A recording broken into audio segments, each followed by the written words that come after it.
사랑하는 성도 여러분, 주님의 사랑 안에 평안하셨는지요?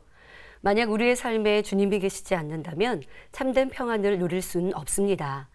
하루에 뉴스만 보아도 너무도 많은 사건, 사고가 넘쳐나며 날이 갈수록 더해가는 범죄들로 걱정만 커져가는 세상 속에 살고 있지요. 하지만 주님을 믿는 성도들은 천지만물을 만드시고 주관하시는 아버지 하나님이 계심으로 그 보호하심 안에 참된 평안을 누릴 수 있습니다. 그런데 이런 평안을 누리려면 우리에게 어떤 걱정, 근심도 없는 축복된 삶이 되어야 할 것입니다. 물질의 염려나 건강의 걱정, 가정의 우환이 있다면 평안할 수 없지요. 그런데 좋으신 주님께서는 요한복음 14장 13절에 너희가 내 이름으로 무엇을 구하든지 내가 시행하리니 이는 아버지로 하여금 아들을 인하여 영광을 얻으시게 하려 함이라 말씀하셨습니다. 바로 우리에게 필요한 무엇이든 또 바라는 것들을 구할 때 응답과 축복을 약속하신 것이지요. 그리고 그 약속은 신실하여 지금도 치료의 역사로 가난에서 부요함으로 불화하던 가정이 행복한 가정으로 세상이 줄 수 없는 참된 평안으로 축복하고 계십니다. 그런데 혹여 나도 주님을 믿어 필요한 것들을 구했는데 응답이 없던데요 하실 분이 계십니까? 오늘부터 전할 내가 시행하리니 말씀을 통해 나는 왜 응답받지 못하였는지 구하여도 축복받지 못하였는지 깨닫는 시간이 되시길 바랍니다. 내가 시행하리니의 말씀은 이재록 목사님의 부흥성의 말씀으로 총 16편으로 구성되어 있습니다. 말씀을 듣고 깨닫는 대로 변화된다면 여러분 모두도 축복과 응답의 주인공이 되어 간증의 입술이 될 것입니다.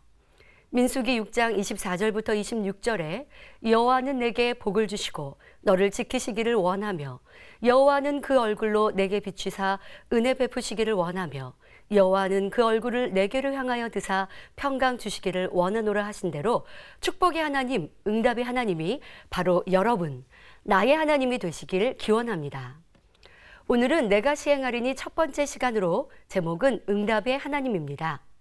하나님께서는 그 뜻과 섭리를 나타내시기 위해 이스라엘 백성을 선민으로 택하시고 친히 인도하셨습니다.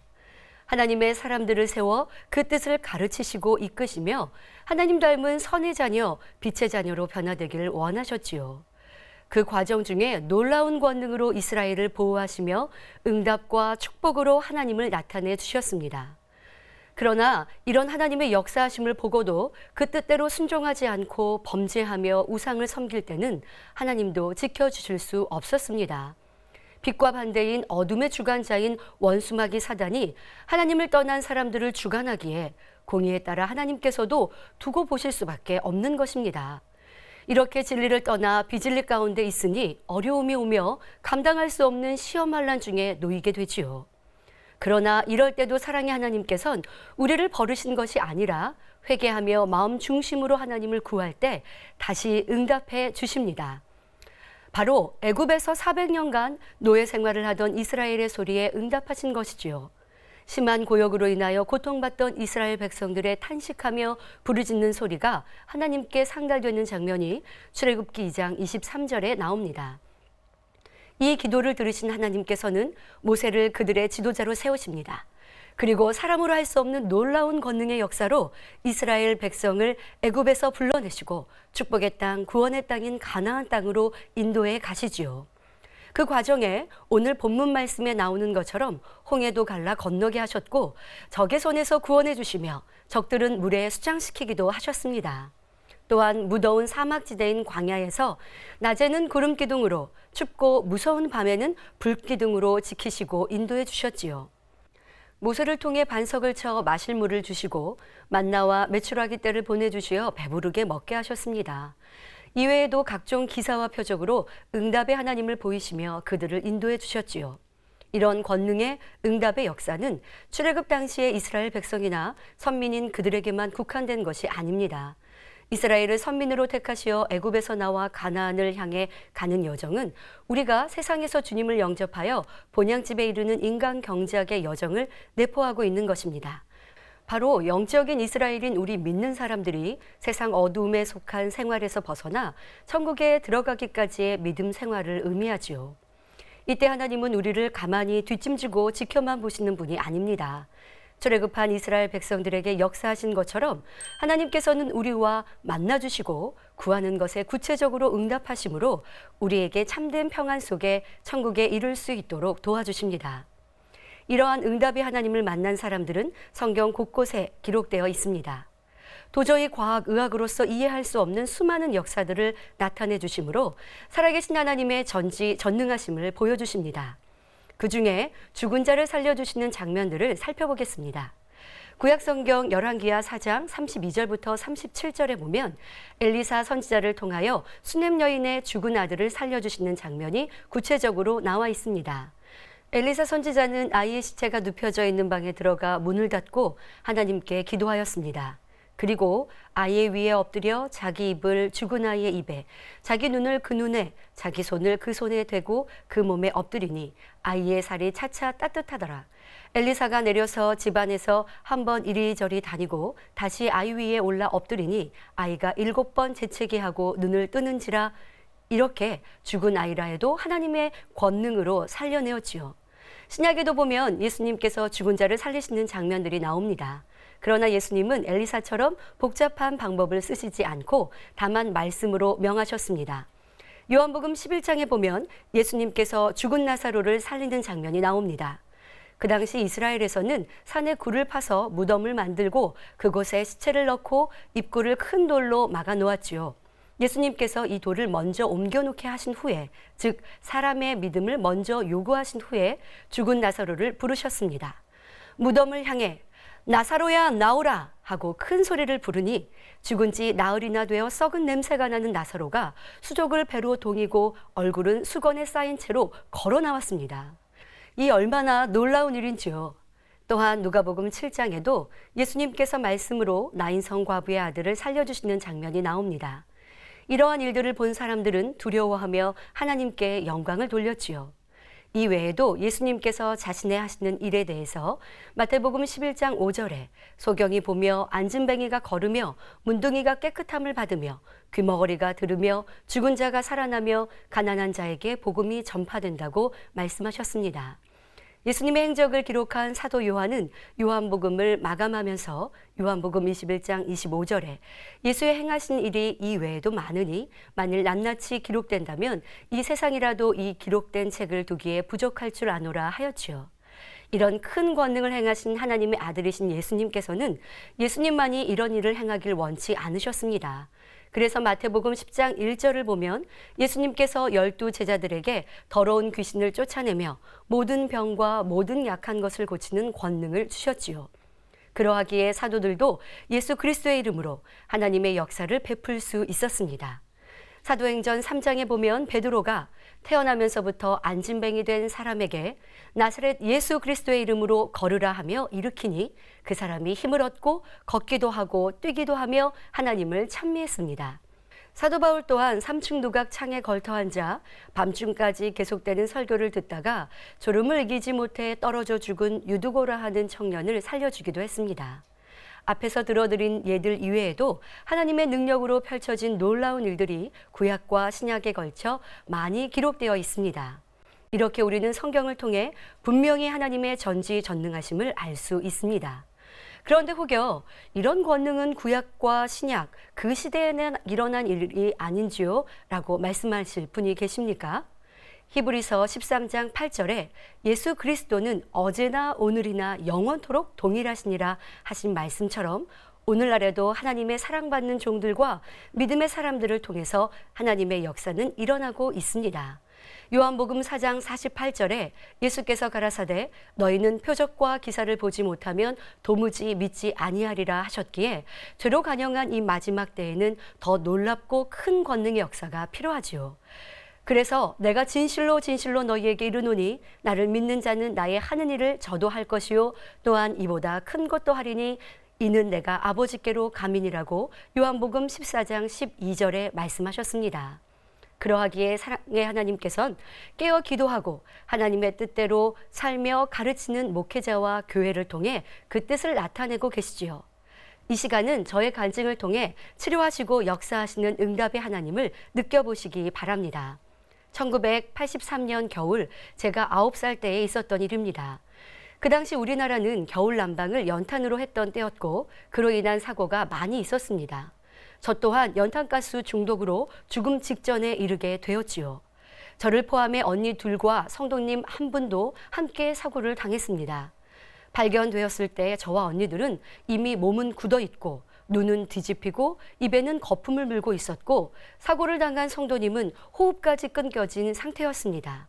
그 당시 개척한 지 얼마 되지 않은 신학생이었던 이재록 목사님은 저희를 병원으로 데려간 것이 아니라 먼저 하나님께 감사의 기도를 드리셨습니다. 그리고 손을 얹고 예수 그리스도의 이름으로 명하노니 일어나라고 성도님부터 저와 언니들에게 차례차례 기도해 주셨지요. 그런데 놀랍게도 그 기도가 마쳐지자 이내 한 사람 한 사람 깨어났던 것입니다. 그리고 아무런 후유증도 없이 깨끗해졌습니다. 만약 병원으로 이송하였다면 호흡이 끊어진 성도님은 소생하기 어려웠을 것이며 저와 언니 둘도 죽었거나 살았다 해도 후유증으로 고생을 할 수밖에 없었을 것입니다.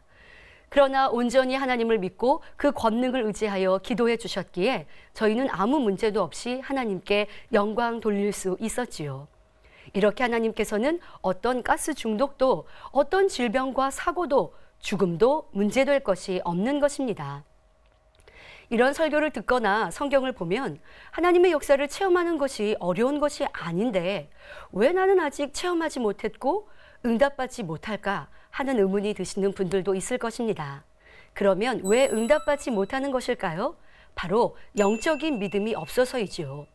하나님의 전지전능하심을 믿는다고 하지만 실상 내게 어려움이 오고 문제가 생기면 불평불만하며 세상을 의지하는 것은 믿음이 없는 것입니다. 출애굽한 이스라엘 백성들을 보면 잘 알 수 있지요.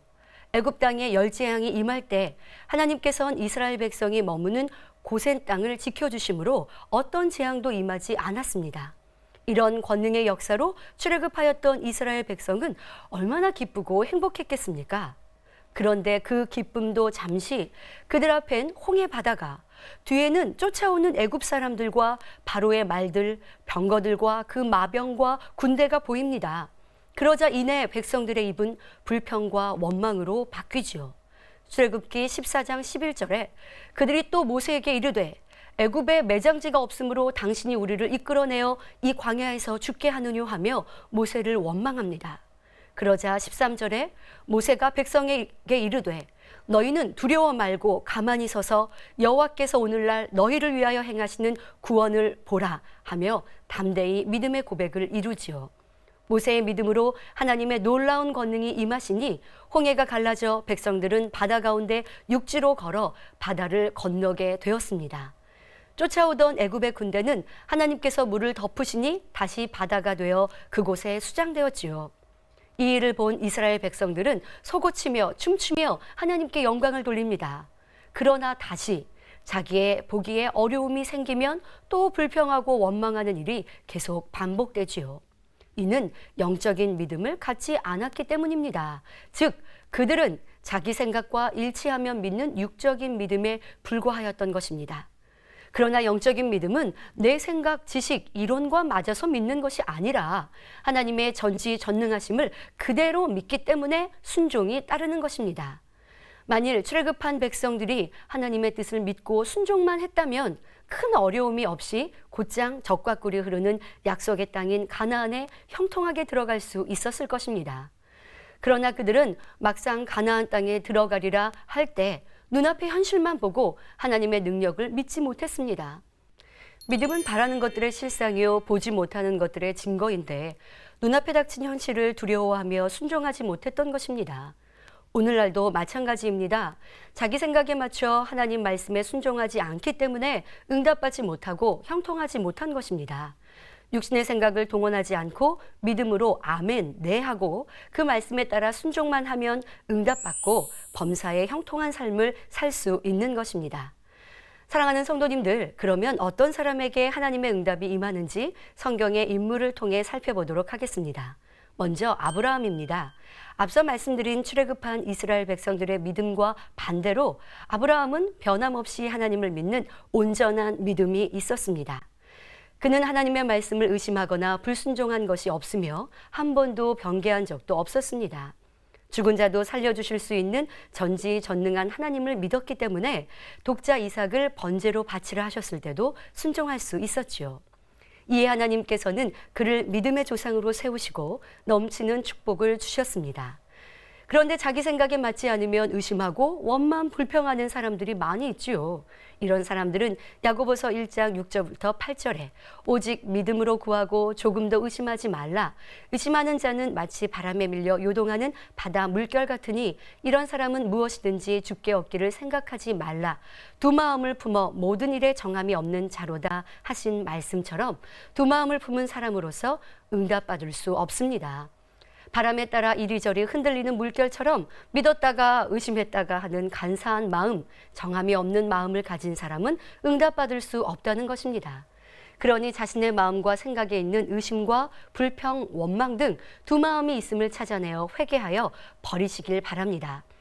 그런데 나도 의심하지 않고 믿고 싶은데 의심이 생기고 걱정, 근심이 생기는데 어떻게 해야 하나 생각이 드십니까?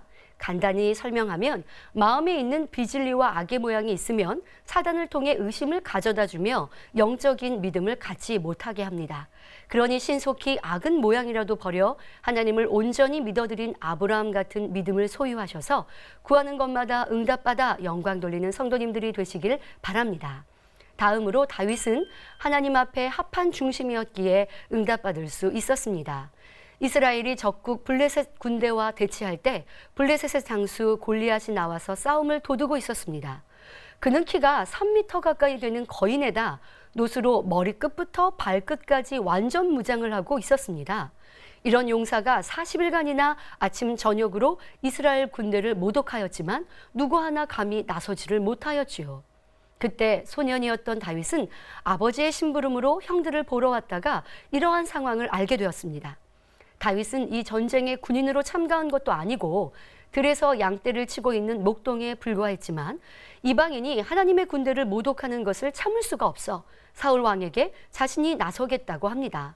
사무엘상 17장 34절부터 36절에 다윗이 사울에게 고하되 주의 종이 아비의 양을 지킬 때에 사자나 곰이 와서 양떼에서 새끼를 움키면 내가 따라가서 그것을 치고 그 입에서 새끼를 건져내었고 그것이 일어나 나를 해하고자 하면 내가 그 수염을 잡고 그것을 쳐 죽였었나이다. 주의 종이 사자와 곰도 쳤은즉 사시는 하나님의 군대를 모욕한 이 할례 없는 블레셋 사람이리이까 그가 그 짐승의 하나와 같이 되리이다 하고 당당히 말하였습니다. 다윗이 정신이 나간 것이 아니라 하나님을 믿는 믿음이 있었기에 이와 같이 담대히 고백한 것이지요. 그리곤 갑옷도 입지 않고 단지 손에 막대기와 물맷돌 5개를 들고 나갔습니다. 골리앗은 다윗을 무시하며 내게로 오라, 내가 내 고기를 공중의 새들과 들짐승에게 주리라고 말했지만 다윗은 조금도 두려워하는 기색이 없었습니다. 오히려 너는 칼과 단창으로 내게 오거니와 나는 만군의 여호와의 이름 곧 내가 모욕하는 이스라엘 군대 하나님의 이름으로 내게 가노라. 전쟁은 여호와께 속한 것인즉 그가 너희를 우리 손에 붙이시리라 말했지요. 하나님께서는 이 광경을 하늘에서 보시며 어떠하셨을까요? 기뻐하시며 다윗이 사랑스러우셨을 것입니다. 그러니 그저 보고만 계시지 않고 놀라운 하나님의 역사를 베푸셨지요. 철갑으로 두른 듯한 골리앗을 향해 돌진하며 던진 다윗의 물맷돌. 이 물맷돌이 골리앗의 이마에 정통으로 박히게 하시어 결국 골리앗은 땅에 엎드러졌습니다. 이를 본 블레셋 군대는 놀라 도망하였고 이스라엘은 큰 승리를 거두었습니다. 일개 소년 목동에 지나지 않던 다윗이지만 하나님을 신뢰하는 믿음이 컸기에 하나님께 응답받아 영광 돌리며 위기에 처한 나라도 구할 수가 있었습니다. 사도행전 13장 22절에 내가 이새의 아들 다윗을 만나니 내 마음에 합한 사람이라 내 뜻을 다 이루게 하리라 하셨습니다. 아무리 큰 문제, 도저히 불가능해 보이는 문제도 다윗처럼 담대한 믿음을 가지고 나가면 아무 문제가 되지 않습니다. 이렇게 우리가 하나님 앞에 합한 중심이 되면 무엇이나 응답받을 수 있는 것이지요.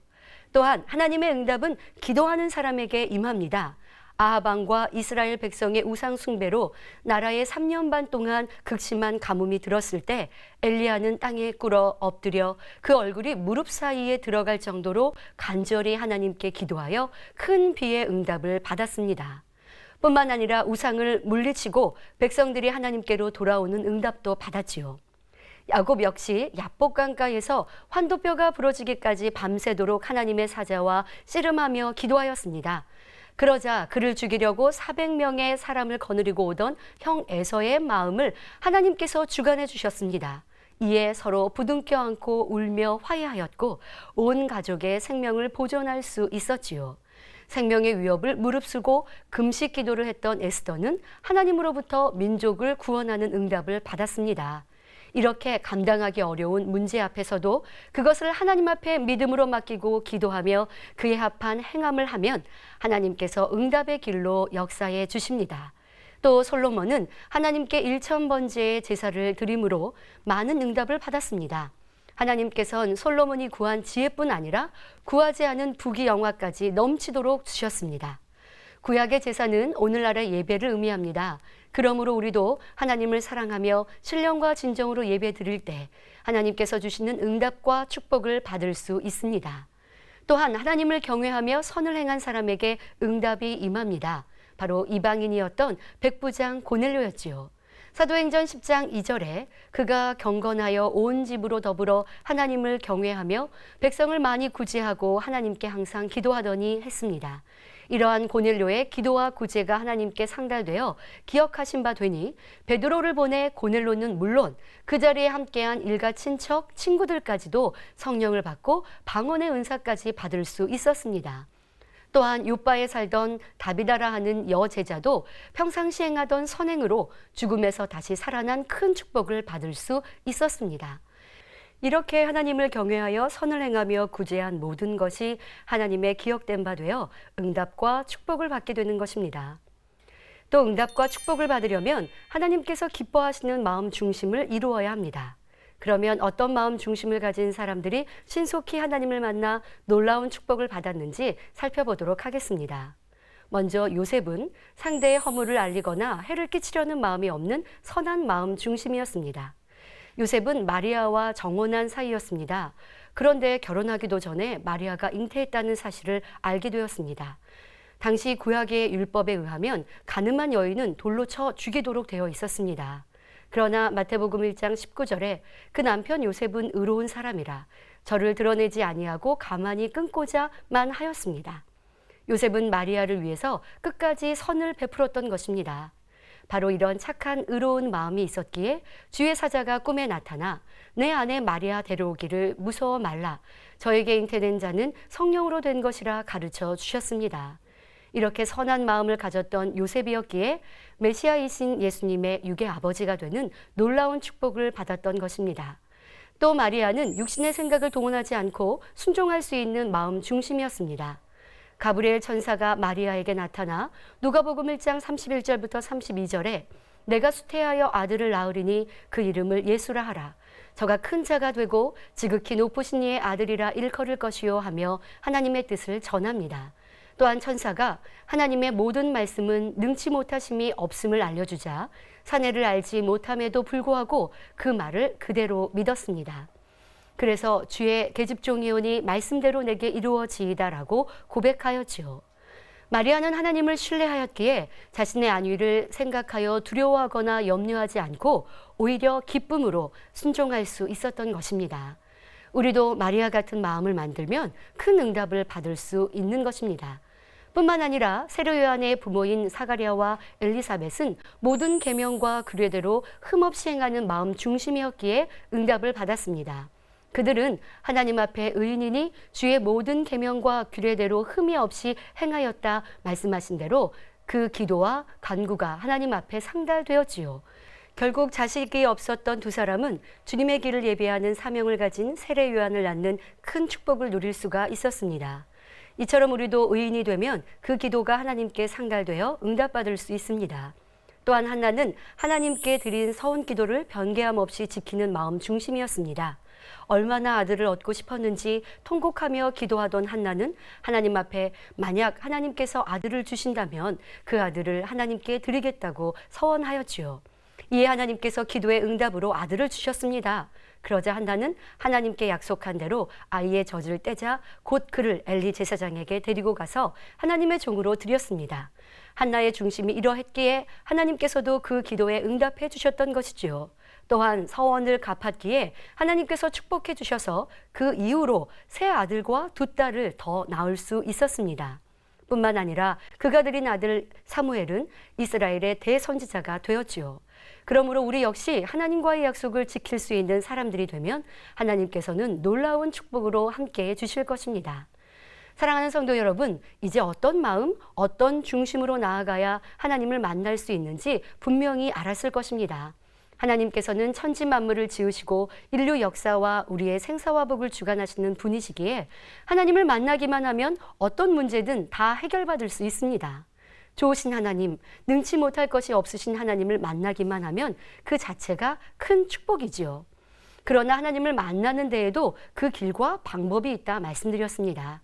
잠언 8장 17절에 나를 사랑하는 자들이 나의 사랑을 입으며 나를 간절히 찾는 자가 나를 만날 것이니라 하셨습니다. 그러면 하나님을 사랑하는 것은 무엇일까요? 요한일서 5장 3절에 하나님을 사랑하는 것은 이것이니 우리가 그의 계명들을 지키는 것이라. 그의 계명들은 무거운 것이 아니로다 말씀합니다. 오늘 말씀을 통해서 무엇이 하나님의 계명인지 나는 그 계명대로 지켜 행하였는지 깨달을 수 있었을 것입니다. 나는 영적인 믿음을 가지고 그 말씀대로 순종하는 신앙생활이었는가? 하나님 마음에 합한 중심을 가진 자인가? 기도하며 신령과 진정으로 예배하며 선을 행하였는가? 선한 마음을 가졌는가? 하나님께 약속한 것을 지켰는가 등이 점검되셨을 것입니다. 하나님을 사랑하면 이런 말씀들을 행하는 것이 어렵고 힘든 것이 아니지요. 마태복음 7장 7절에 구하라 그러면 너희에게 주실 것이요 찾으라 그러면 찾을 것이요 문을 두드리라 그러면 너희에게 열릴 것이니 약속하신 말씀에 의지하여 열심히 기도로 하나님께 구하고 믿음의 행함으로 찾고 두드리면 누구든지 응답의 하나님을 만날 수 있는 것입니다. 이렇게 응답받아 영광 돌리시는 모든 성도님들이 되시기를 주님의 이름으로 기원드립니다. 말씀 상고하시면서 함께 기도하시겠습니다. 좋으신 아버지 하나님, 천지 만물의 창조주가 되시며 우리의 인생의 생사복을 주관하시는 아버지 하나님, 그 하나님이 우리의 아버지가 되심으로 우리의 삶도 평안하기를 축복이 넘치기를 바라고 계시옵나니 이제 우리가 아버지 하나님의 말씀대로 살아 그 응답과 축복의 하나님을 만나게 하여 주옵소서. 하나님은 응답하신다 하셨으니 우리 모든 성도님들이 이런 하나님을 만나 마음껏 영광 돌릴 수 있도록 축복하여 주옵소서. 감사하고 우리 주 예수 그리스도 이름으로 기도하옵나이다. 아멘.